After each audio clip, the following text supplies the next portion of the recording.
안녕하세요. 피부과 전문의 닥터 원픽입니다. 레디어스 상담을 하다 보면 이 시술이 저한테 적절한 치료인가요? 레디어스로 하면 정말 좋아질까요? 이런 질문들 정말 많이 받습니다. 레디어스는 누구에게나 같은 결과를 주는 시술이 아니라 얼굴 타입에 따라 잘 맞는 경우와 그렇지 않은 경우가 분명한 시술입니다. 오늘은 어떤 얼굴이 레디어스의 효과가 좋고 어떤 얼굴이 그렇지 않은지 모두 말씀드리도록 하겠습니다. 그리고 왜 저 닥터 원픽에게 시술을 받아야 하는지 모두 설명드릴 테니 영상 끝까지 시청해주세요. 먼저 한 가지 짚고 가겠습니다. 레디어스는 단순히 꺼진 부위를 채우는 개념이 아니라 칼슘 입자가 분해되면서 더 건강한 콜라겐 환경을 만들어가는 접근에 가깝습니다. 그래서 레디어스를 얼마나 넣느냐보다 내 얼굴 피부 상태가 레디어스에 잘 맞는지가 훨씬 중요합니다. 비유하자면 피부는 토양, 그리고 레디어스는 물입니다. 영양이 충분한 토양에 레디어스라는 물이 추가되면 식물들이 잘 자라겠지만 이미 메말라 있는 토양에 물을 아무리 줘봤자 식물들이 잘 자랄 수가 없겠죠. 이런 경우 물뿐만 아니라 비료를 줘야 해결됩니다. 따라서 레디어스를 받을 때 내 피부가 레디어스에 반응할 수 있는 상태인지를 파악하는 것이 훨씬 중요합니다. 원장님, 그러면 레디어스에 잘 맞는 얼굴들은 어떤 게 있나요?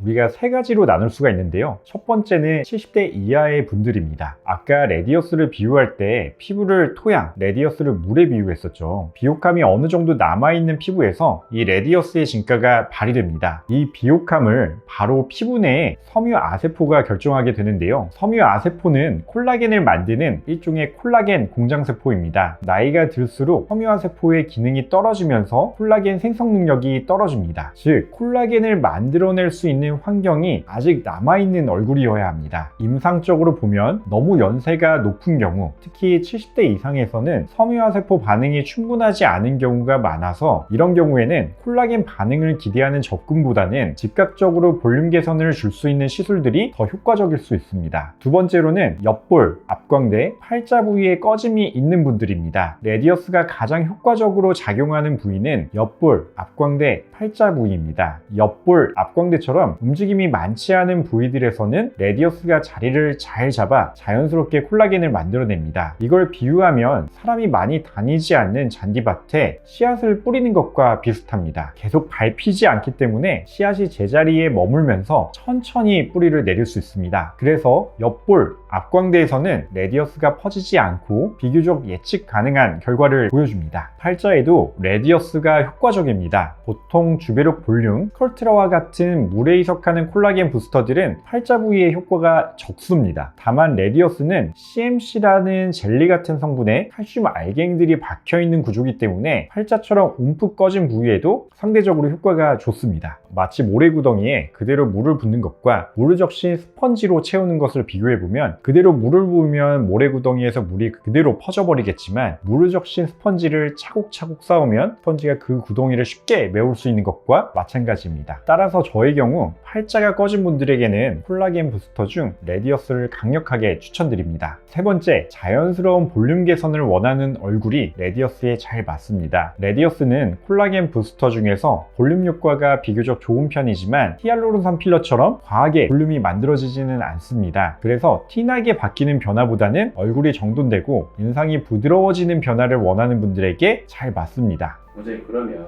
레디어스를 추천하지 않는 얼굴도 있나요?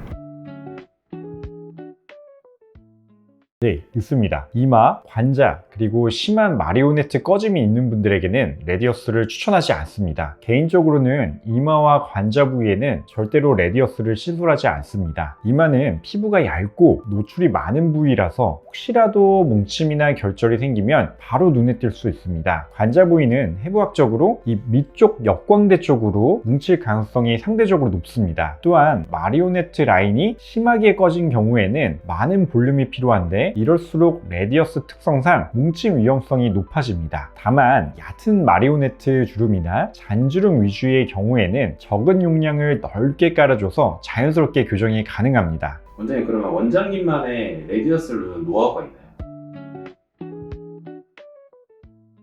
당연히 있습니다. 레디어스는 어떤 얼굴형에 하느냐, 어떻게 시술하냐에 따라서 시술 결과가 달라지는 예민한 시술입니다. 따라서 저는 3가지 원칙을 꼭 지킵니다. 첫째, 환자분이 원한다고 바로 시술을 하지 않습니다. 먼저 3D 임상사진 촬영을 통해서 얼굴의 구조를 확인합니다. 정면, 측면, 사선에서 꺼짐의 위치, 윤곽의 흐름, 좌우 비대칭을 함께 확인하고 1대1 맞춤 진료를 통해 정말로 이 얼굴에 레디어스가 필요한지를 먼저 판단합니다. 그리고 이 부분이 가장 중요합니다. 레디어스가 필요한 얼굴이 아니면 레디어스를 권하지 않습니다. 섬해화세포 반응이 너무 떨어진 경우, 피부 두께나 움직임이 맞지 않는 경우, 또는 다른 접근이 더 적합한 경우에는 다른 콜라겐 부스터나 전혀 다른 시술을 권유합니다. 레디어스를 하고자 하는 부위 그리고 용량을 세밀하게 정합니다. 레디어스를 하기로 결정했다면 그 다음이 더 중요합니다. 피부의 두께, 표정 근육의 움직임, 볼륨이 필요한 부위의 꺼짐 정도를 모두 고려합니다. 그리고 정말 필요한 부위에 적정한 양만 사용합니다. 필요 없는 부위에 너무 과하게 들어간 경우 결절이나 뭉침의 위험성이 항상 존재합니다.